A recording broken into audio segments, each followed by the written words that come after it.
لگے، اس کو برا لگے، تو یہ ہے غیبت و چغل خوری۔ اب اس سے جو ہے قرآن و حدیث نے منع فرمایا ہے۔ اور چغلی جو ہے جو کرنے والا بندہ ہے وہ ایسے ہے کہ جیسے اپنے مردہ بھائی کا گوشت جو ہے وہ کھاتا ہے، اور قیامت کے دن اس کا بہت بڑا جو ہے وہ وبال بھی ہے، اور اس کے بہت زیادہ جو ہے وہ نقصانات ہوتے ہیں۔ اس کے نقصانات جو ہیں وہ کیا ہیں کہ اس کے نقصانات جو ہے وہ گھروں کو تباہ کر دیتے ہیں، رشتوں کو تباہ کر دیتے ہیں، بندے کے تعلقات جو ہیں ان کو یہ تباہ و برباد کر دیتے ہیں۔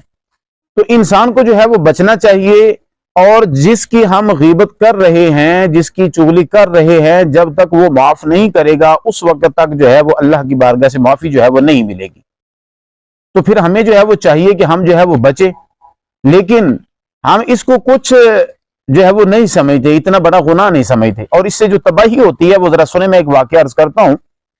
ایک بندہ تھا، اس نے نا کسی سے غلام